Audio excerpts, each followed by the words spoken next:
সাইদ ভাইয়ের মা, মুগ্ধ ভাইয়ের মা, রায়হান ভাইয়ের মা, ইয়ামিন ভাইয়ের মা, তোমরা বড়ই ভাগ্যবতী, আনলে ধরাই দিনের জ্যোতি। সালাম জানাই তোমায় ফেরেশতা মা, সালাম জানাই তোমায় ফেরেশতা। আলহামদুলিল্লাহ। অন্তর্বর্তীকালীন সরকারের প্রধান উপদেষ্টা ডক্টর মোহাম্মদ ইউনূস কয়েকদিন আগে ঘোষণা দিয়েছেন, এদেশে কোনো ধর্মীয় অনুষ্ঠানে যদি অনুমতি না লাগে, মুসলমানদের কোরআনের প্রচারে কোনো অনুমতি কোনো ফেরেশতার নেওয়ার দরকার নেই। গত পরশুদিন মনে হয় আমি পাবনাতে যাচ্ছিলাম কুষ্টিয়া থেকে। গোয়েন্দা বিভাগের প্রধান যিনি আছেন আমাকে বলছে, হুজুর কোরআনের কথা বলতে গিয়ে 14-15 বছর বহু বাধার সম্মুখীন হয়েছেন। এদেশে এখন মুক্তভাবে কোরআনের কথা বলবেন, কোরআন যেভাবে যেই ফোর্সে জানিয়েছে ওই ফোর্সে বলবেন, কোনো বাধা নেই। কেউ বাধা দেওয়ার কথা বললে আমারে জানাবেন, ঠ্যাং ভেঙে ফেলব। তো দুইটা কথা জানিয়েছে কমিটিকে জানাতে। এক নম্বরে মহিলাদের প্যান্ডেল যেন আলাদা হয়, আর ওখানে কোনো পুরুষ যেন দায়িত্ব না থাকে। 2 নম্বরে ওনাদের জন্য আলাদা অজু এবং টয়লেটের যে ব্যবস্থাগুলো ওয়ান টাইম হলেও যেন অন্তত মানুষ বুঝে 8টা 10টা 15 20টা এগুলো কমিটি করে দেয়। আপনি আগে এটাই জানিয়ে দেবেন। আপনাদের মাহফিলের মাধ্যমে সারা দেশে যেখানে তাফসির মাহফিল, ওয়াজ মাহফিল নেওয়া আছে আমি জানিয়ে দিলাম, আপনারা এই কাজগুলো করবেন। কোরআন প্রচারে, কোরআন প্রতিষ্ঠায় এখন আশা করছি সামনে আর কোনো বাধা আমাদের থাকবে না, যদিও ষড়যন্ত্র বসেনি। গতকালকেও একটা ষড়যন্ত্র হওয়ার পায় তারা চলছিল, আমাদের ছাত্র বন্ধু যারা আছে তারা রুখে দিয়েছে। এর কয়েকদিন আগে আর একটা হয়েছিল বিচারপতি দিয়ে, সেইটাও রুখে দিয়েছে। আমার মনে হয় যাই হচ্ছে, আল্লাহ রাব্বুল আলামিন সে কাবা শরীফ ধ্বংস করতে যারা এসেছিল, সে আবাবিল পাখি দিয়ে যেমন সাহায্য করেছিলেন, পদে পদে জালেমদেরকে বিদায় দেওয়ার পরে যা হচ্ছে আল্লাহ নিজে মনে হয় হাতে করে করছেন।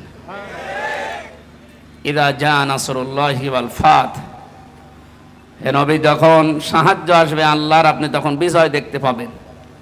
আল্লাহর এই সাহায্য ছাড়া আমাদের এই বিজয় আমার যেটা মনে হয় সম্ভব না। বিজয়ের ঘোষণা দেওয়ার পরে আল্লাহর আয়াত ছিল, ওয়ারাআইতান নাসা ইয়াদখুলুনা ফি দীনিল্লাহি আফওয়াজা। সাহায্য আসবে, আপনি বিজয় দেখতে পাবেন। শুধু এতটুকুই না, বিজয় যখন আসবে আপনাদের, আপনি দলে দলে পালে পালে ইসলামে মানুষ প্রবেশ করছে, এই দৃশ্য দেখতে পাবেন। আমার তো মনে হচ্ছে যে দৃশ্য আরম্ভ হয়েছে এই 18-20 দিনে। আর কোরআনে কারিম প্রতিষ্ঠার জন্য যারা একামতে দিনের দায়িত্ব পালন করছে বা করবে সামনে, অগ্রণী ভূমিকা যারা পালন করছে ময়দানে, এনাদের যে অ্যাক্টিভিটিস বা ইখলাস, যে শ্রম তারা দিয়ে যাচ্ছে মানবতার জন্য, বিশেষ করে জামাত ইসলামী বাংলাদেশের শ্রদ্ধাভাজন আমির ডক্টর শফিকুর রহমানের এই বৃদ্ধ যুবক না, এই বয়সে যে শ্রম দিচ্ছে। আমরা যে সময় কোরআনের কথা বলার জন্য, শোনার জন্য বসছি, এই সময়ে বাংলাদেশে আমাদের প্রতিবেশী নামে কলঙ্ক যারা, তাদের আগ্রাসনের কারণে প্রায় 12-13টা জেলা এখন পানির নিচে। উনি যেভাবে কাজ চালিয়ে যাচ্ছে, প্রতিদিন প্রতিনিয়ত নতুন নতুন বিষয় এ বাংলাদেশ তার কাছ থেকে আমার মনে হয় কিছু শিখতেছে। এই অবস্থায় ঐক্যের ডাক দিয়ে 75টার উপরে শুধু ইসলাম নিয়ে যারা দল করে, রাজনীতি করে এই দেশে, তাদেরকে সব এক জায়গায় করার চেষ্টায় আছে এবং সফলও হচ্ছে। এই কঠিন মুহূর্তে এখনো পর্যন্ত যদি ছোটখাটো বিষয়গুলো আমাদের ভেতর থেকে অহংকার, হিংসা, তাকাব্বুরি এবং মনের ভেতরে যে কালিমাগুলো আছে দূর করতে না পারি, আবার কোন সালেম এসে যদি চেপে বসে ও পাথর সরানো কিন্তু কিয়ামত হয়ে যাবে। একটা উদাহরণ পড়ছিলাম, একটা হোস্টেলে 100 জন ছাত্র থাকে। প্রতিদিন তাদেরকে নাস্তায় সিঙ্গাড়া দেওয়া হয়। সিঙ্গাড়া নাম শোনেননি? 20 জন এসে নালিশ দিয়েছে হোস্টেল সুপার যিনি আছে তার কাছে যে আমরা এই সিঙ্গাড়া আর খাবো না, আমরা অন্য কিছু চাই নাস্তায়। উনি চিন্তা করলেন একবারে তো হুট করে বন্ধ করা যায় না। সবাইকে ডাক দিয়ে বললেন যে যা খেতে চাও কাগজে লিখে দাও। একবারেই 20 জন হাত তুলেছে যে আমরা সিঙ্গাড়া খাবো না। সিঙ্গাড়া খাবো না বলে যারা আদেশ দিচ্ছে বা আহ্বান জানাচ্ছে এদের সংখ্যা মাত্র 20 জন। কয়জন এখনো বাকি আছে বলেন? এর ভেতরে হয়তো 16 জন লিখে দিয়েছে যে আমরা রোল চাই, 15 জন লিখে দিয়েছে হয়তো যে পাউরুটি কলা চাই। এভাবে দেখতে দেখতে শেষ পর্যন্ত দেখা গেল যে 20-এর উপরে আর পার হচ্ছে না। 20-এর বাইরে যারা ছিল তারা কি সংখ্যায় কম না বেশি? কত বেশি বলেন তো? 4 ভাগ। কত বেশি? এরপরেও কারোরটা পাস হয়নি, হয়েছে কারটা? ওই 20 জনেরটা। এই জন্য আমাদের অবস্থান সামনে কিন্তু এরকম আসতেছে। আমরা নিজেদের ভেতরে কাদা ছড়াছড়ি করে ভুল বুঝে এতদিন যা করেছি এটা আমরা একা করেছি তা না, আমাদেরকে করানো হয়েছে। আমি গোয়েন্দা বিভাগদের কাছ থেকে বহু তথ্য পেয়েছি এই 3 বছর জেলে থাকার কারণে। ওখানে তো সব রাজা মহারাজা মহারথী ওখানে আছে। ওনারা জানিয়েছে যে ইসলামকে এ দেশে যেন দাঁড় করাতে না পারে, সেই জন্যে ছোটখাটো বিষয় নিয়ে মানুষের ভেতরে মতভেদ তৈরি করার জন্য জেনারেল মানুষগুলো যা করে করুক, হুজুর ছাড়া টুপিওয়ালা ছাড়া এর যেন এক জায়গায় হতে না পারে। যদিও সংখ্যায় এরা একেবারে কম না। কম নাকি? আমার মনে হয় এদেশে আমরা যারা শুধু টুপি মাথায় দেয় আর কারো লাগার কথা না, শুধু টুপিওয়ালা মানুষগুলো যদি এক হয়ে যায় আর ওদের ষড়যন্ত্র যদি কাজে না লাগে। দায়িত্বে যিনি ছিলেন এতদিন 41 সাল টার্গেট দিয়েছিলেন, অতদিন লাগবে না, 41 ঘন্টায় দেশে ইসলাম দাঁড় হয়ে যাবে ইনশাআল্লাহ। দিন যেভাবে যাচ্ছে এবং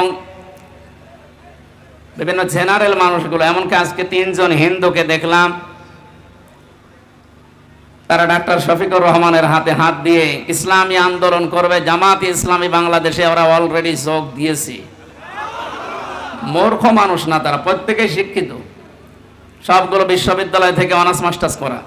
তারা বুঝতেছে যে এই জামানা যা শুরু হয়েছে, 15 বছর যা দেখলাম, মানবতার ফেরিওয়ালা বিভিন্ন মানুষের নামে আমরা শুধু শুনেছি, বাস্তবে তাদেরকে দেখি নাই, যেটা এখন দেখতে পাচ্ছি ডাক্তার শফিকুর রহমানের ভেতরে। এই যে পাশেই কারাগার, আমি ছিলাম এখানে 3টা বছর।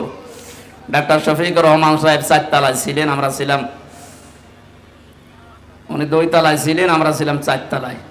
ডক্টর সাথে 4 দিন ছিলাম। যে ব্যবহার আমি পেয়েছিলাম, ওনার যে আচরণ, ওনার যে আমল, বা ওনার যে অবস্থান, ওনার ইমানের আমলের, আমরা হাজারো আলেম ছিলাই ওই পর্যায়ে আমরা এই জেনারেল মানুষের কাছে হেরে গেছি। ওনার এক একটা সেজদায় কেটে যেত 45 মিনিটে 1 ঘন্টা করি, আর 1 ঘন্টায় আমাদের 10 রাকাত নামাজ হয়ে যায়। আমার যতটুকু বিশ্বাস আমার মনের, আমার ইমানের, এই অ্যাক্টিভিটিস এবং ইখলাসের কারণে আল্লাহ রাব্বুল আলামিন দলে দলে পালে পালে মানুষদেরকে ইসলামী আজ প্রবেশ করাচ্ছে। এটা যেন অব্যাহত থাকে। 5 তারিখের আগ পর্যন্ত মাত্র 20 ভাগ মানুষ চাইতো যে দেশে ইসলাম কায়েম হোক।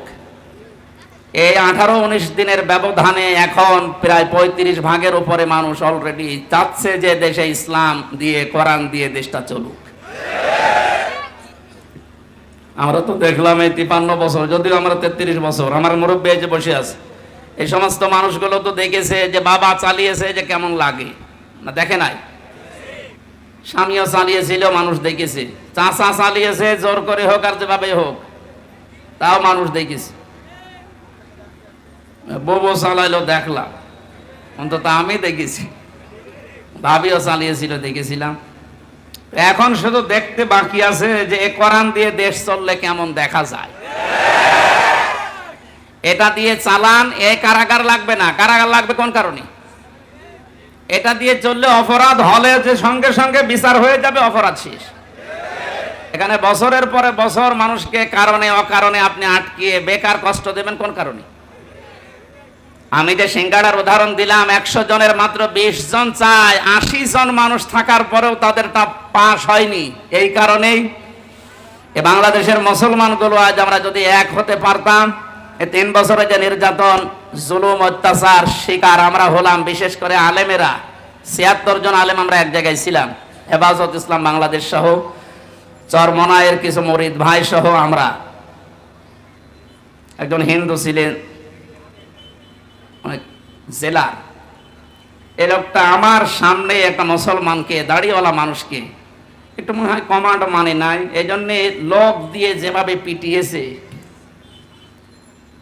ওই সময় মনে মনে হচ্ছিল যে এদেশে 96% মুসলমান আর মাত্র 4% ওরা। আর কিভাবে পেটটা কোনো খুব বেশি বড় জিনিস না, পানি ছিল না, একদিন একটু হইচই হচ্ছিল, ওই বাইরে যেতে নিষেধ করেছে, উনি একটু গিয়েছে। প্রত্যেকটা এরিয়া তো ভাগ ভাগ করা আছে, একটু বের হয়েছিল রাস্তায়, যেভাবে মারধর করলো, নিচতলায় নিয়ে আটক করে, আবার এই যে ডান্ডা বেড়ি দিয়ে, মানে সহ্যের বাইরে এই অবস্থা তৈরি হয়েছিল শুধু আমাদের এই মতানক্যের কারণে। আল্লাহ রাব্বুল আলামিন ওই দৃশ্য যেন আর কোনোদিন আমাদের দেশের সামনে নিয়ে না আসে। আমরা যেন দেখতে পাই যে আল্লাহর এই কালাম দিয়ে আমাদের এই 56,000 বর্গ মাইল চলছে। আশপাশে যারা শত্রুতা করার, ষড়যন্ত্র করার দুঃসাহস দেখাচ্ছিল, ডক্টর মোহাম্মদ ইউনূসের এক ধমকে অনেকেই থেমে গেছে, কিন্তু তারা গোপনে চালাচ্ছে। তাদের তো পেছনে ভয় আছে 7 সিস্টার, যদি একবার ভেঙে যায়। ওরা যেমন বাংলাদেশ পাকিস্তান থেকে ভাগ করেছিল, এখন পাকিস্তান আর বাংলাদেশ মিলে ভারতকে টুকরা টুকরা করে ছাড়বে, শুরু হয়ে গেছে। আমাদের যেমন ছাত্ররা বিষয় এনে দিয়েছে, পাকিস্তানও মনে হয় কয়েকদিন পরে চলে আসবে ইনশাল্লাহ। এরপরেই দেখবেন ভারতও শুরু হয়ে গেছে। কোরআনের কথা শুনতে এসেছি, আমরা তাফসীর আকারে কথা বলবো, ওখানে লেখা আছে তাই যে আল্লাহ আমাদেরকে, কঠিন মুহূর্ত চলছে যেহেতু বাংলাদেশে, কত মানুষ পানির নিচে, কত মানুষ বিনা কারণে অকারণে এই জেলখানায় পচতেছে। আল্লাহ রাব্বুল আলামিন এই সময় আমাদেরকে কোরআনের কথা শোনার জন্য নিয়ে আসলে আমরা খুশি এবং আনন্দ চিত্তে বলছি আলহামদুলিল্লাহ। আল্লাহ পাক বলেন, তাহা মা আনজালনা আলাইকাল কুরআনা লিতাশকা। হে নবী, এ কোরআন আমি আপনাকে এই জন্য দেইনি যে আপনি মার খাবেন, এ কোরআন এই জন্য দেয়নি যে অন্য দেশের মানুষ আপনাকে পানি দিয়ে ডুবিয়ে মেরে ফেলবে না। লিতাশকার ব্যাখ্যায় আধুনিক ভাবে যদি বলা যায়, দুঃখ কষ্ট সহ্য করার জন্য, হুমকি ধমকি খাওয়ার জন্য কোরআন আমি দেইনি। কোরআন দিয়েছি আপনি সবার উপরে থাকবেন। নবীজিকে যতগুলো নাম দিয়ে আল্লাহ ডাক দিয়েছিলেন, তার ভেতরে 2 নম্বরের নাম হচ্ছে তহা। ওনাকে আল্লাহ ডাক দিয়েছেন প্রথমে ইয়াসিন বলি। কি বলে বলেন তো? বলেন। তাফসীরে কাবীরে আল্লাহ পাক মুফাসসির যারা ইয়াসিন শব্দের তাফসীর করতে গিয়ে তারা দিয়েছেন ইয়া মানে হে, সিন মানে সাজ্জিদ। সাজ্জিদের ব্যাখ্যা করতে গিয়ে আল্লামা ফখরুদ্দিন রাজি রহমাতুল্লাহ আলাইহি উনি 5টা বিষয় সামনে নিয়ে এসেছেন। মুফাসসির বলেন, সিন মানে আল্লাহ বুঝিয়েছেন সাজ্জিদুল আলামিন, সিন মানে সাজ্জিদুল বাশার, সিন মানে সাজ্জিদুল কাউনাইন, সিন মানে সাজ্জিদুল আম্বিয়া, সিন মানে সাজ্জিদুল মুরসালিন। প্রতিটি শব্দের ব্যাখ্যা করতে গিয়ে আমরা দেখেছি, মুফাসসিরের কথা বলছি, উনি জানিয়েছেন সাজ্জিদুল আলামিন মানে শুধুমাত্র বাংলাদেশ না, শুধুমাত্র এই পৃথিবী না, এই 228টা রাষ্ট্র নিয়ে দুনিয়া গঠিত এখন। এর বাইরে যত জগৎ আল্লাহ বানিয়েছে, যত জায়গায় মানুষ যেতে পারে, যেমন চাঁদে যাচ্ছে, মঙ্গলে যাচ্ছে, যত জায়গায় যেতে পারে, ওখানেও যদি কেউ বসবাস করা আরম্ভ করে, সেখানেও তাকে মুহাম্মদ রাসূলুল্লাহকে নেতা মানা লাগবে।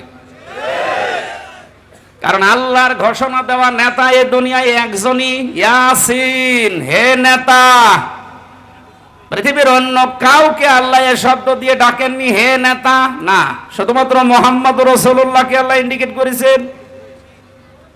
সাইয়্যিদুল আলামিন দিয়ে বোঝা যায় পৃথিবীর কোন জায়গা না, যে কোন গ্রহে যদি আপনি বাস করতে চান, তানাজ্জালুল আমরু বাইনাহুন্না, ওই সমস্ত জায়গায় আল্লাহর বিধিবিধান নাজিল হচ্ছে তাদের প্রয়োজনে।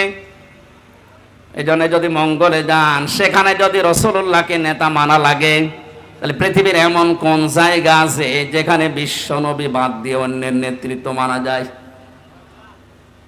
শুধুমাত্র বদ্ধ পাগল ছাড়া কোন মানুষ এই পৃথিবীর ময়দানে মুহাম্মদ রাসূলুল্লাহ বাদ দিয়ে অন্য কাউকে নেতৃত্বে আসনে বসাতে পারে না।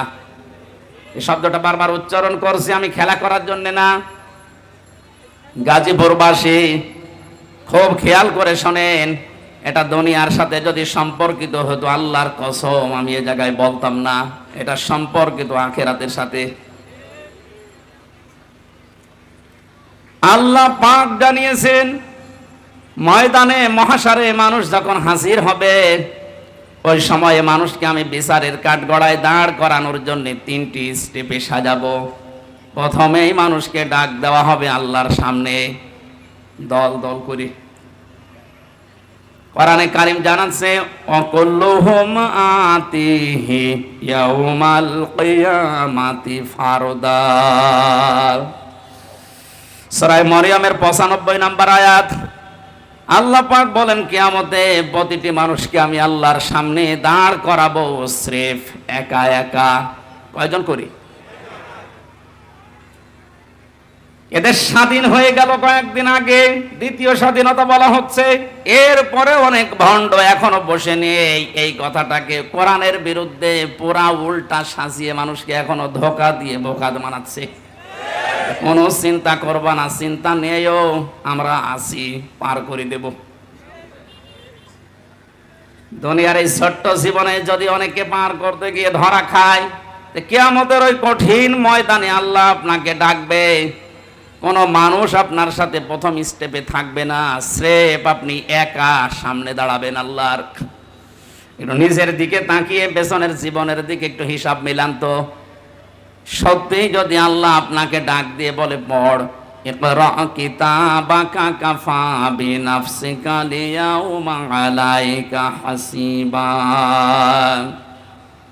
সূরা বনী ইসরাঈলের 14 নম্বর আয়াতে আল্লাহ জানিয়েছেন এটা পড়, জান্নাতে যাবি না জাহান্নামে যাবি কারো জিজ্ঞাসা লাগবে না, তুই নিজেই যথেষ্ট। এখানে যত আসামি জেলখানায় আছে গাজীপুর কাশিমপুর সহ, প্রত্যেকটি আসামিকে আদালতে তোলার সময় বিচারক কিন্তু জিজ্ঞাসা করে তার অপরাধ সম্পর্কে, যেটা করেছেন কিনা। বিশেষ করে 164 যখন নেয়, ম্যাজিস্ট্রেট কিন্তু জিজ্ঞাসা করে যা যা বললেন আপনি এগুলো করেছেন কিনা। আল্লাহর বিচার ব্যবস্থা পুরা উল্টা। ইয়ারাফুল মুজরিমুনা বিসিমাহুম ফায়ুখাযু বিন নাওয়াসি ওয়াল আকদাম ফাবিআইয়ি আলাহি রাব্বিকুমা তুকাযযিবান। বলেন আল্লাহু আকবার। আল্লাহ পাক বলেন কিয়ামতের দিন আমি অপরাধীকে জিজ্ঞাসা করব না যে এটা করেছিস কিনা। কিয়ামতের দিন আমি তার শরীরের ভেতরে অপরাধগুলো ফুটিয়ে তুলব। এর তাফসীরে আমি 10 প্রকার আকৃতির কথা পেয়েছি। মানুষের চুল ধরবে অপমান করার জন্য, আর কদম মানে পা ধরবে। ফেরেশতারা এই দুইটা নিয়ে তাকে জাহান্নামে ফেলার জন্য রওনা দেবে।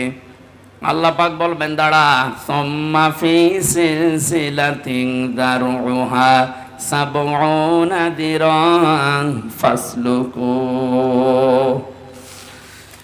এর 70 হাত বা গজ বিশাল শিকল দিয়ে বাঁধ। এটা বাধা হবে এই কারণে যেন অপমানের মাত্রা আরো বেড়ে যায়। 15টা বছরের যে দৃশ্যগুলো আমি আদালতে দেখেছি, বিশেষ করে আমার 3 বছরে, সাইকুল হাদিসের সন্তান সাইকুল হাদিস এবং হাজারো আলেম, আজকে একজন মাজলুম আলেম বের হয়েছে, মুফতি জসিমউদ্দিন রহমানী। আল্লাহ পাক তাকে হায়াতে তাজ্জাবা সিহাতে কুল্লিয়া দান করেন, বলেন আমিন। এই আলেমদের জুতা টানার যোগ্যতাও যারা দায়িত্বে ছিল তাদের ছিল না। অথচ এই মানুষগুলোকে আদালতে হাজির করতে গিয়ে দেখতাম পায়ে দিয়েছে ডান্ডা বেড়ি, হাতে দিয়েছে হ্যান্ডকাপ, তাও যেটা দিলে হাত কেটে যায়, মাথায় দড়ি বেঁধে ছাগলের মতো গরুর মতো টানতে টানতে নিয়ে যেত। আর বিভিন্ন তালায় ওই জালেমদের দোসররা জালেমরা থেকে টিপ্পনি কাটতো। দেখ কি অবস্থা। আমার মনে হয় পুরা বিষয় আল্লাহ পুরাটাই পাহাড়ের মতো উল্টিয়ে দিয়েছে। নাকি শুনলাম অন্ডকোষ উড়িয়ে গেছে।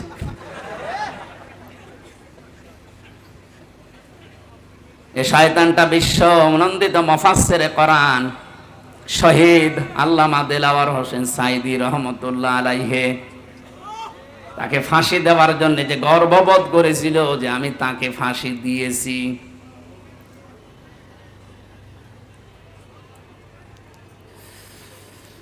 গাজীপুরবাসী, আমার তো মনে হচ্ছে এখন যে জালেমগুলোর উপরে মানুষের ক্ষোভ রাগ এবং বাস্তবতা যেটা দেখা যাচ্ছে, কেউ ডিম ছুঁড়ে মারছে, কেউ পানি মারছে,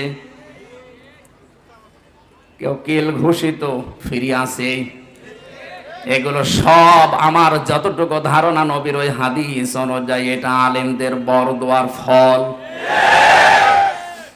বিশ্ব নবী জানিয়েছেন ইত্তাকি দাওয়াতাল মাজলুম, পৃথিবীর মানুষেরা সাবধান, তুমি আর চাই করো না কেন মাজলুমের বরদোয়া থেকে নিজেকে বেশি বাঁচিয়ে রাখবা, কারণ এটা একটা কঠিন বিষয়। ফাইন্নাহা লাইসা বাইনাহু ওয়া বাইনাল্লাহি হিজাব, মাজলুম যদি বরদোয়া করে আর আল্লাহর মাঝে কোনো পর্দা কোনো ফারাক থাকে না, সঙ্গে সঙ্গে কবুল হয়ে যায়। আমার মাথায় দড়ি দিয়ে যখন নিয়ে গিয়েছিল প্রথমে এত অসহায় মনে হচ্ছিল নিজের কাছে যে আল্লাহ আমি কি করেছি। পায়ে দিয়েছে ডান্ডা বেড়ি, হাতের ভেতরে হ্যান্ডকাপ, মাজার ভেতরে সে এত মোটা মোটা দড়ি, 2-3 জন 4 জন পুলিশ হাত ধরে রাখে আর একজন টানতেছে, গরু টেনে নিয়ে যাচ্ছে। দুনিয়ায় যদি আল্লাহ এটা উল্টিয়ে দেখাতে পারে, আখিরাতের বিচার তো আলাদা। এজন্য কিয়ামতে আপনি একা দাঁড়াবেন, কোনো সাক্ষী লাগবে না, আপনার শরীরের ভেতরে ওই বিষয়গুলো আল্লাহ ফুটিয়ে তুলবে। ফাম্মা মান উতিয়া কিতাবাহু বিয়ামিনি, আমলনামা যদি আল্লাহ হাতে দিয়ে বলে পড়, ডান হাতে যারা পাবে ফায়াকুলু হাউ মাকরাউ কিতাবিয়া, ওরা নিজে আনন্দ পাবে আর মানুষকে বলবে দেখো কি সুন্দর রেজাল্ট আমি পেয়েছি। ও বাংলার মানুষেরা, পাশে যেহেতু কারাগার, হাজারো মানুষ এখন যারা আছে, আমি যেহেতু নিজের বাস্তবতা বলছি, হাজার হাজার মানুষ এই জেলখানায়, তো প্রায় এক জায়গায় 10,000 আছে, এখন মনে হয় আরো বেশি। এই মানুষগুলো এই মাগরিবের পরে এশার পরে এদের অনুশোচনা শুরু হয়। সবাইকে উদ্দেশ্য করে বলছি, আমরা যে যা করছি দুনিয়াতে, কিয়ামতের ময়দানে বইটা হাতে দেওয়ার পরে পড়তে পারবেন তো। এজন্য নিজের ব্যক্তিগত জীবনকে আগে সংশোধন করা আরম্ভ করেন। আমি নিজের থেকে এখন শুরু করব। আমি যদি সত্যি এখনই মারা যায়, আমার এই 33 বছরের যে রেকর্ড আল্লাহ আমাকে দেখাবে, আমি যেন সম্মুখে পড়তে পারি, এরকম কাজ এখন থেকে আরম্ভ করব। জীবনের আসল সফলতায় তো এটা, ফামাং সুহসিহা আনিন নারি ওয়া উদখিলাল জান্নাতা ফাকাদ ফাজ। আল্লাহ পাক বলেন ওই লোকটার জীবন তো সফল যাকে আস্তে আস্তে জাহান্নামের কাজগুলো ছেড়ে দেওয়ায় আর জান্নাতের কাজের দিকে আমি আল্লাহ তাকে এগিয়ে দেই। সুতরাং এমন আমল, এমন কাজ, এমন বই আমি তৈরি করতে চাই যেটা কোটি কোটি মানুষের সামনে আমি মানুষকে পড়ে শোনাতে পারবো। বলেন আমিন। কিয়ামতে যেহেতু সর্বপ্রথম আল্লাহ বিচার ব্যবস্থায় আপনাকে আমাকে একা ডাকবে, স্রেফ কেউ থাকবে না। সূরা মরিয়মের এই 95 নম্বর আয়াত অনুযায়ী যদি এখনো কেউ ধোকায় পড়ে থাকেন যে না আমার বাবা আছে বাঁচাবে, আয়াত অনুযায়ী তো পুরা মিথ্যা আশ্বাস। কথা বলে না কেন? কেউ থাকবে না পাশে, আপনি স্রেফ একা থাকবেন। বিচারের দ্বিতীয় স্টেপে আল্লাহ এবার ডাকবেন, ইয়াউমা নাদউ কুল্লা উনাসিম বিইমামিহিম। সূরা বানী ইসরাঈল 82 নম্বর আয়াতের 72 নম্বর আয়াতের প্রথম অংশে আছে, আল্লাহ বলেন কিয়ামতে এবার আর তোকে একা না, তোকে ডাক দেব আমার দরবারে তোর নেতার সাথে। কার সাথে? এটা যদি কেউ রাজনীতি মনে করেন আপনার কপালে আগুন লাগবে। আল্লাহ পাক বলেন কিয়ামতে আমি তোকে তোর নেতার সাথে ডাক দেব। ও গাজীপুরবাসী, নিজের মনকে প্রশ্ন করেন তো, আপনি যে নেতার আদর্শ মেনে চলেন, ওকে যেহেতু আল্লাহ আগে ডাকবে, এরপরে পেছনে আপনাকে, আপনার কি মনে হয় এখন আপনি যার পেছনে এখনো পর্যন্ত আছেন, ওই লোকটা যদি সামনে থাকে আল্লাহ কি মাফ করবে বলে মনে হয়? আপনি এখনই যদি বলেন না, আপনি তো ধরা খাবেন। ও বলছে ঠিক, ও ধরা খাবে, তাও ঠিক। ধরা যেন খাওয়া না লাগে, এই কারণে তো রাইফি সাহেব আয়োজন দিয়েছে, কোরআন দিয়ে শোনানোর জন্যই লিখেছে তাফসীরুল কোরআন মাহফিল। আমি তো কোরআন দিয়েই বলছি, একটা কথাও বাইরের বলেছি। সুতরাং আহ্বান জানাচ্ছি, আমি বড় দরদ নিয়ে, মায়া নিয়ে, আমি দেখতে পাচ্ছি কোরআন আর হাদিসের চোখ লাগিয়ে যে আপনি ধরা খাবেন। এখনো পর্যন্ত অনেক জালেম, জালেমের দোসর এখনো স্ট্যাটাস দিয়ে যাচ্ছে।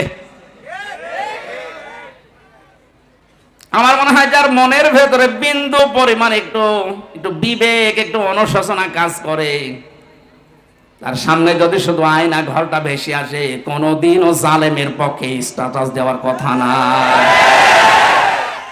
মর্মান্তিক বিষয়, আপনি একটু ভাবেন শুধু।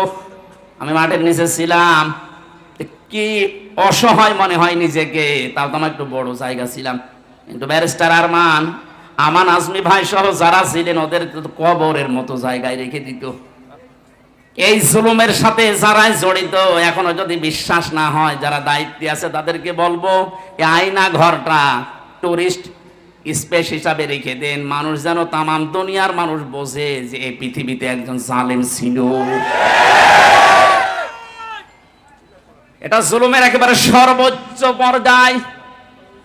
এটা বেঁচে থাকা মানুষও জানে না। আপনি যদি মেরে ফেলে সংবাদ দিয়ে দিতেন যে অমুককে মেরে ফেলেছে, তাহলে তার বউটা অন্য জায়গায় বিয়ে করতে পারত, তার ছেলে মেয়ে বসতো যে বাপ মারা গেছে। কি অবস্থা বলেন তো ব্যারিস্টার আরমানের, তার স্ত্রীকে আপনি কি জবাব দেবেন কিয়ামতে? আয়না ঘরের সাথে যারাই জড়িত ছিলেন, যদি ব্যারিস্টার আরমানের বউ আপনাকে মাফ না করে, কোরআন হাতে নিয়ে বলছে আপনি চির জাহান্নামী, কেউ পারবে না আপনাকে বাঁচাতে। হ্যাঁ, আল্লাহ বলেন আল্লাহ পারবে না, কারণ আল্লাহ পাক ছেড়ে দিয়েছে ব্যারিস্টার আরমানের বড় উপরে। এটা হক্কুল ইবাদের ভেতরে 8টা বছর স্বামী থেকে আপনি তাকে আলাদা করে রেখেছেন, ও জানতোই না যে দুনিয়ায় আছে।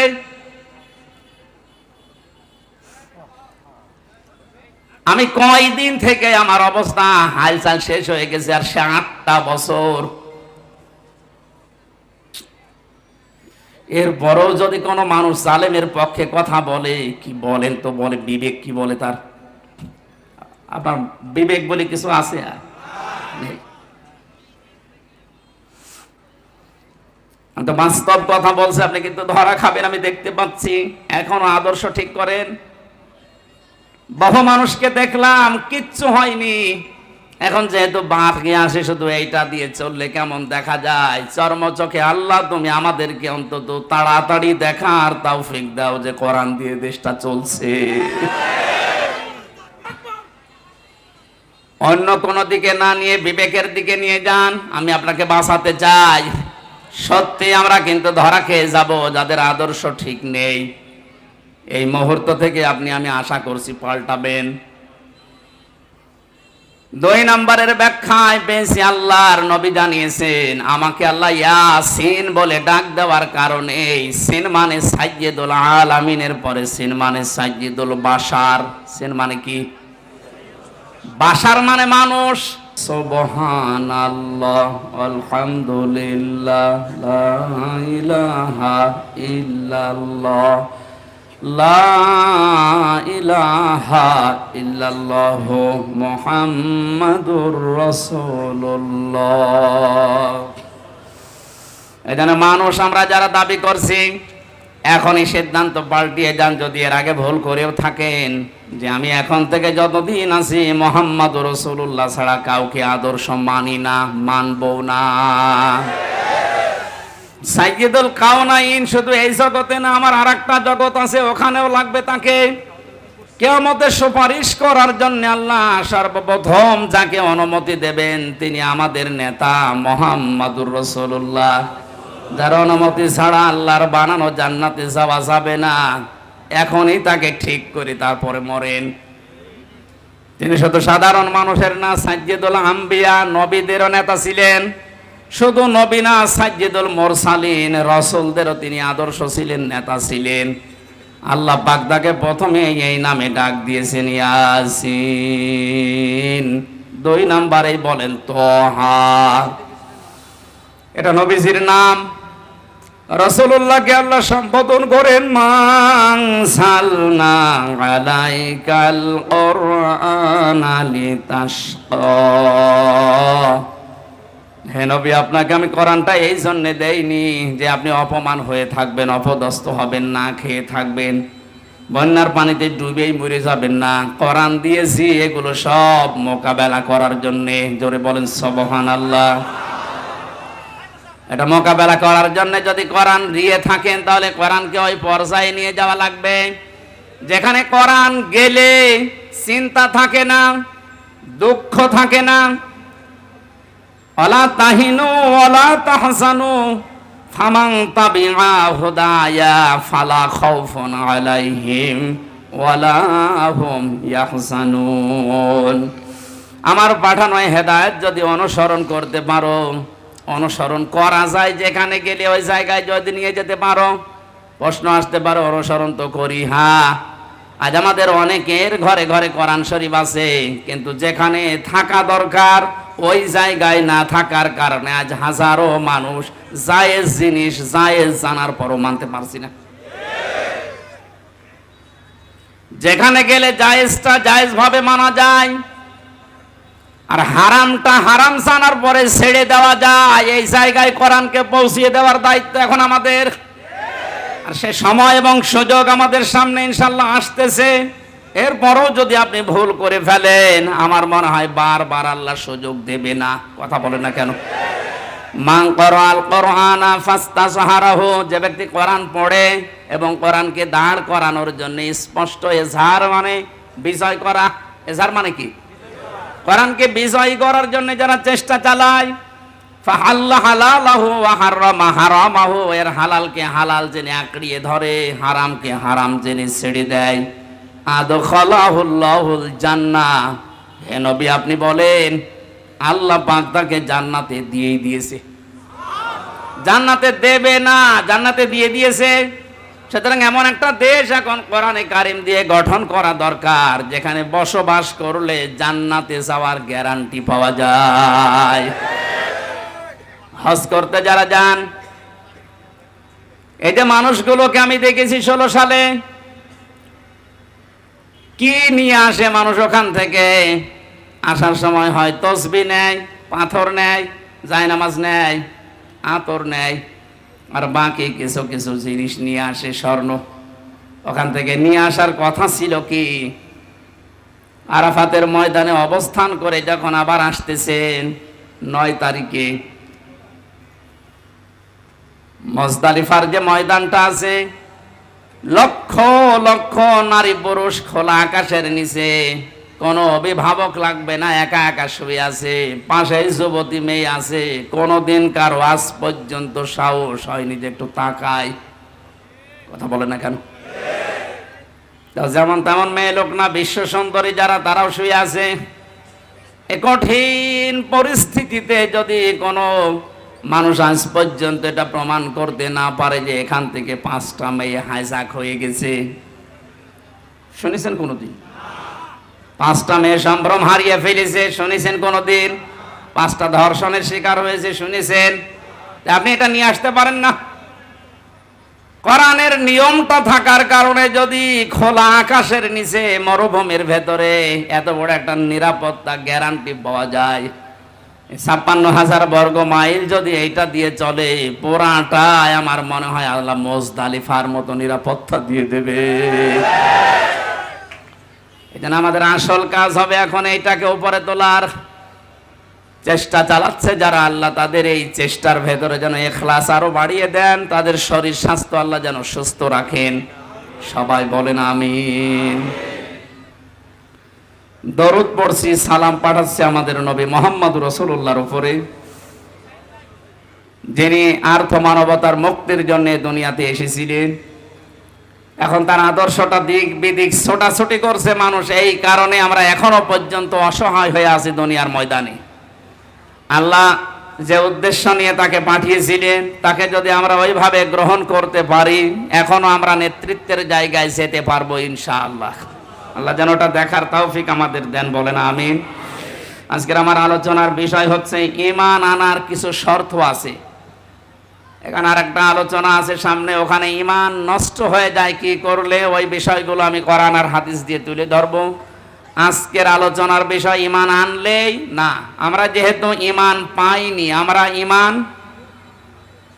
এনেছি, এ কথাটা ঠিক হয়নি। আমরা ঈমান পেয়েছি না ঈমান এনেছি? হ্যাঁ, এটা ক্লাস চলছে, জবাব দেন তো ছাত্রের মতো। আমরা এখানে যারা আছি ঈমান কি এনেছি না ঈমান পেয়েছি? পেয়েছি। বাপ দাদা পূর্বপুরুষ মুসলমান ছিল, এসেছি ওই ঘরে, এই জন্য আমিও মুসলমান, আমারও ঈমান ওই পর্যায়ে। তো সাহাবা একরাম ঈমান পেয়েছিলেন না ঈমান এনেছিলেন?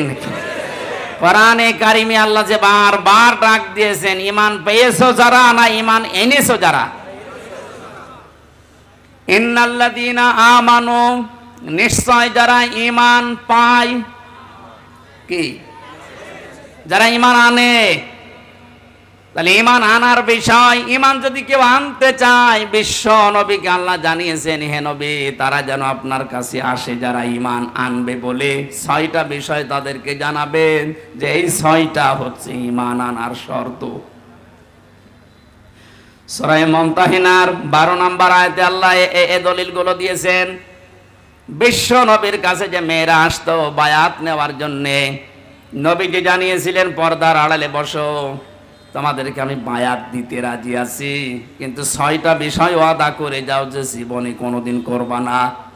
আর যারা দায়িত্বে আছেন, উপদেষ্টা মণ্ডলীতে যারা আছেন, কয়েকজন মাত্র হিন্দু, বাকি সবই যেহেতু মুসলিম। আর ধর্ম উপদেষ্টায় যিনি আছেন তিনি বিশিষ্ট একজন আলেম, ডক্টর আফামা খালিদ সাহেব সহ যারা মুসলমান আছেন, তাদের এই মুহূর্তে ঈমানের দাবি হবে এই দেশে কোরআনে কারিমের এই যে নিয়ম নীতি, সূরা মুমতাহিনার 12 নম্বর আয়াতে আল্লাহ যেভাবে বলেছেন যে ঈমান আনতে হলে এই 6টা বিষয় মানতে হবে। আমার মনে হয় ওনারা 3 মাস টার্গেট নিয়েছে, 3 মাসের ভেতরেই এই 6টা যদি প্রতিষ্ঠা করা যায়, যেখানে বাংলাদেশ যাওয়ার কথা চলে যাবে। এই 19-20 দিনের অবস্থার পরিবর্তন দেখছেন না? এর আগেও তো বন্যা হয়েছিল, তারপরেও তো এখনো পর্যন্ত একটা নিয়ম নীতিও আমরা কোরআন থেকে পাইনি, শুধু চলার চেষ্টায় আছে। ওই সময়ের বন্যায় ব্যক্তিগতভাবে কিছু মানুষ কিছু করত, আর যারা দায়িত্বে ছিল তারা লোক দেখানোর জন্য কিছু করেছিল। কিন্তু এই 20-22 দিনের, বিশেষ করে এই 7-8 দিনের বন্যায় যা দেখতে পাচ্ছি, একটা ফকির ভিক্ষা করে 300 টাকা পায়, সেখান থেকে 20 টাকা বন্যার্থদের জন্য দিয়ে দিচ্ছে। সুতরাং দেশের মানুষের মন আছে, যেভাবে মন তৈরি হচ্ছে, এই 6টা যে এখানে আল্লাহ আলোচনা দিলেন, এটা এখন সামনে নিয়ে আসা লাগবে।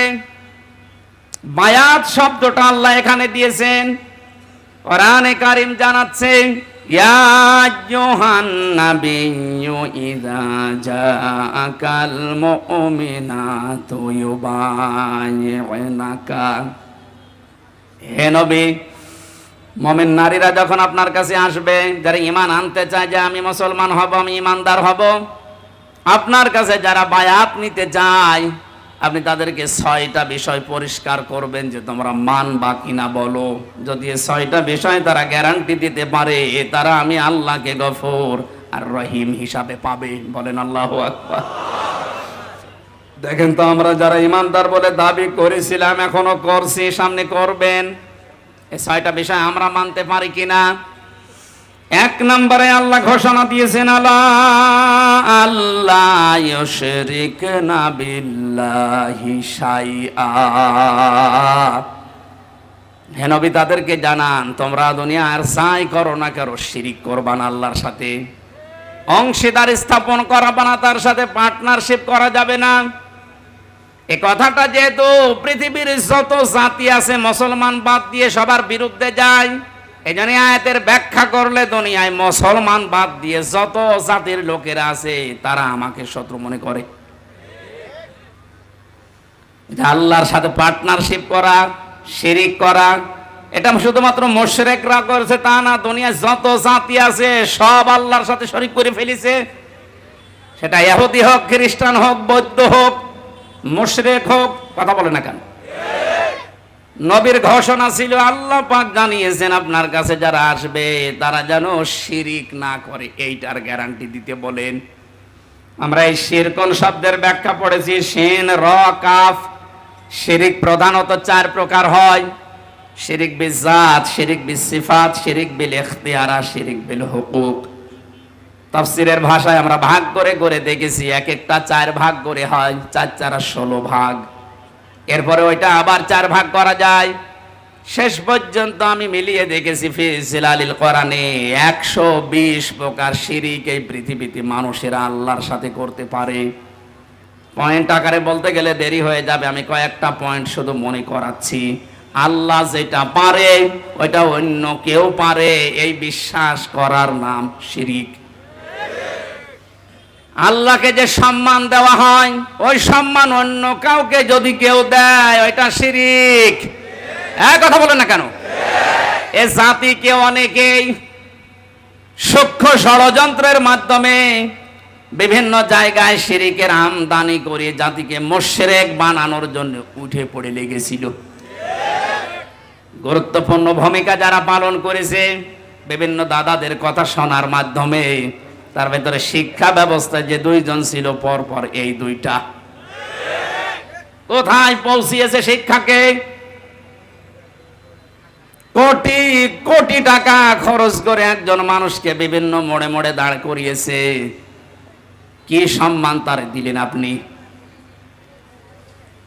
একটা দিনও যেতে পারেনি, 1:30টার সময় পালিয়েছে, বিকাল হতে হতে সারা দেশের সব দাঁড়ানো মানুষগুলো শুয়ে পড়েছে। এমনকি আমার কুষ্টিয়ার যে দৃশ্য দেখলাম, যেটা এখন শহীদ চত্বর হয়েছে, ওটা মুজিব চত্বর ছিল। ওটা ভেঙে এত শক্ত, ছাতা ভাঙাও যায় না। বহু কষ্ট করে 3 ঘন্টা চেষ্টা করে করে মাটির সাথে মিশিয়ে দিল। কি পেলেন আপনি?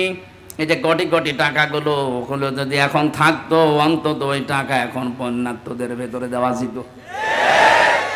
আর আমার তো কোরআন হাদিস পড়ার পরে ধারণা, যা ওই মূর্তি বানানোর টাকাগুলো যদি আমরা আজ বন্যার্থ এই মানুষদের কাছে দিতে পারতাম, বঙ্গবন্ধুর কবরে মহান আল্লাহ আরো শান্তি বৃদ্ধি করে দিত। ইসলাম না জানার কারণে, আর পাশে যে দালালগুলো ছিল তারা এদেরকে সঠিকভাবে না বোঝানোর কারণে, বিভিন্ন চাপ থাকার কারণে মানুষগুলো শিরিক করেছে, আমাদেরকেও করাতে বাধ্য করেছে। এখন থেকে যেহেতু চাপ নেই, শিরিক এটা মুক্ত হওয়া লাগবে জীবন থেকে। ছোটখাটো অপরাধ যদি হয়, আল্লাহ গফর আর গফফার নামের খাতিরে মাফ করবে আশা করা যায়, কিন্তু শিরিক করলে আল্লাহ মাফ করবে না, বারবার ঘোষণা দিচ্ছেন। গাজীপুর বাসী সহ যারা আছে,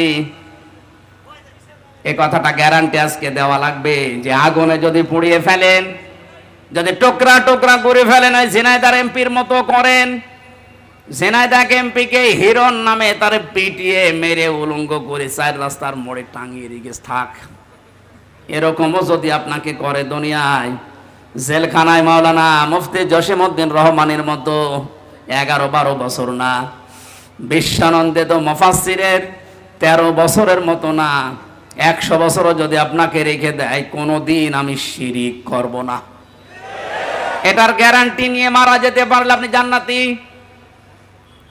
শিরিকের গুনাহ বাদ দিয়ে বাকি গুনাহ আল্লাহ মাফ করবে বলে ঘোষণা দিয়েছেন। এই শব্দটার সাথে সন্তানদেরকে পরিচয় করার কারণে একজন কালো মানুষ, দুনিয়ায় 3 জন কালো মানুষের নাম পেয়েছি আমি তাফসিরে। হযরত ওমরের খাদেম একজন মাহাজা রাদিয়াল্লাহু তাআলা আনহু, আরেকজন এই যে যার নাম আল্লাহ কোরআনে দিয়েছেন তার নামে লোকমান, 3 নম্বর হযরতে বেলাল। এত কালো ছিল এদের চেহারাগুলো, তাদের বর্ণনা পড়েছি তাফসিরে। ঠোঁট গুলো ছিল একেবারে ওই আফ্রিকার মতো ঝোলা মানুষের মতো চেহারা, কালো, এত কালো, হাড়ির তলা কি কালো, তার চাইতে কালো চেহারার যে বর্ণনা বলছি, এটা কি একবার দেখলে আর একবার দেখতে মন চাইবে বলেন? অথচ মানুষকে আল্লাহ চিরন্তন করে দিয়েছে কোরআনে, 4 পৃষ্ঠার একটা সূরা দিয়েছে, তার নামে সূরা লোকমান। তিনি কি করেছিলেন এত দুনিয়ায়?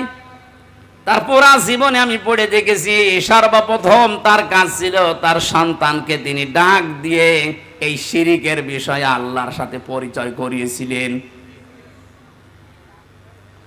وَإِذْ قَالَ لُقْمَانُ لِابْنِهِ وَهُوَ يَعِظُهُ يَا بُنَيَّ لَا تُشْرِكْ بِاللَّهِ إِنَّ الشِّرْكَ لَظُلْمٌ عَظِيمٌ।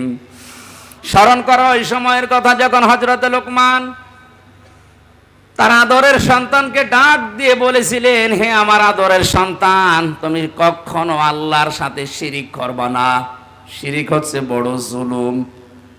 বাংলার মুসলমানেরা, আমাদেরও এখন উচিত হবে আমাদের আদরের ছেলে মেয়েদেরকে হযরত লোকমানের মতো যদি আল্লাহর সাথে শিরিকের এই বিষয়গুলো 120 প্রকার আছে, এই পয়েন্ট আকারে ধরে ধরে তাদেরকে যদি বোঝাতে পারেন, আপনাকেও আল্লাহ লোকমানের মতো চিরন্তন করে দেবেন।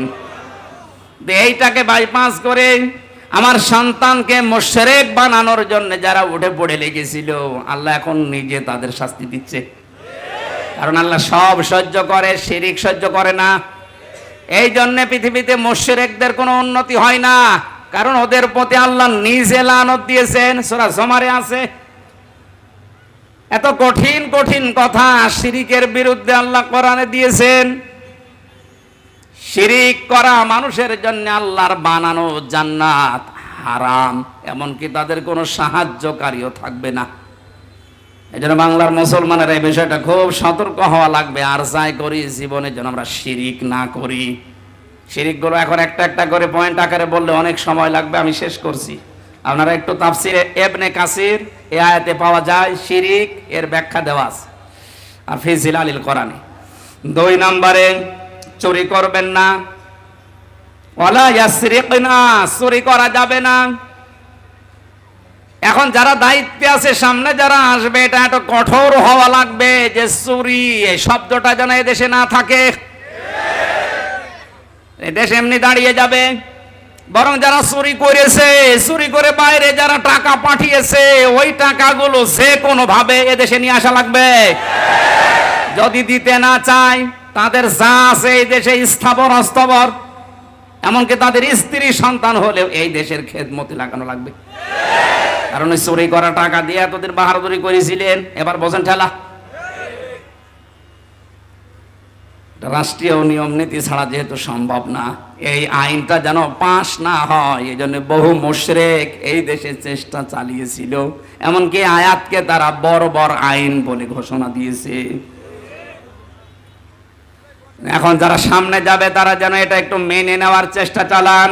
ওয়ালা ইয়াজনিনা, জিনা করা যাবে না। আজ বাস্তবতা পুরো ভিন্ন দেখছি। এত ভালো মানুষ মনে করতাম যাদের, তারা অন্যের বউ নিয়ে রাত কাটিয়েছে। আরে দরবেশ, এত বড় দাড়ি, আর অন্যের বউ জোর করে তালাক দিয়ে নিজের কাছে নিয়ে এসেছে। বলেন সুবহানাল্লাহ।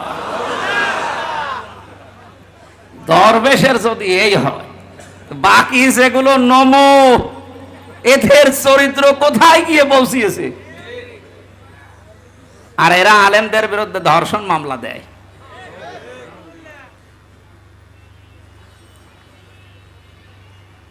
বিচার ব্যবস্থাটাকে, আইনকে একেবারে বাংলাদেশ থেকে একেবারে শেষ করে দিয়েছে যে লোকটা দায়িত্বে ছিল। এটা যেহেতু শুরু হয় নিজের কাছ থেকে, একেবারে অন্তর থেকে, যারা আমরা এখানে আছি জীবনে যাই করি, জেনা এটা খুব খুব মারাত্মক বিষয়। আলা তাকরাবুজ জিনা, জিনা করা দূরের কথা, ওর ধারে কাছেও যাওয়া যাবে না। ওটা দিয়ে যেটা আরম্ভ হয়, যে মাধ্যমগুলো দিয়ে, ওই মাধ্যমগুলো এখন কন্ট্রোল করা দরকার। যে সমস্ত বিষয়গুলো উন্মুক্ত আছে এগুলো কন্ট্রোলে নিয়ে আসা দরকার।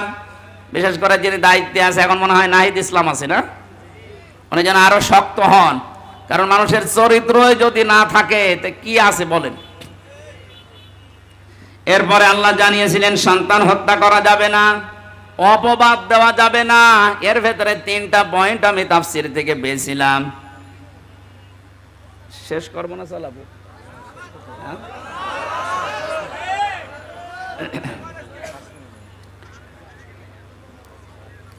ভালো ভালো কোনো কাজ যদি যারা দায়িত্বে আছে তারা আঞ্জাম দিতে চায়, তাদের এই ভালো কাজে কোনোদিন অবাধ্যতা প্রকাশ করা যাবে না। এই 6টা গ্যারান্টি আপনি আপনার এই যারা আসতেছে এদের কাছে নেন, তারপরে বলেন যে তোমাদের ঈমান তোমরা এনেছো।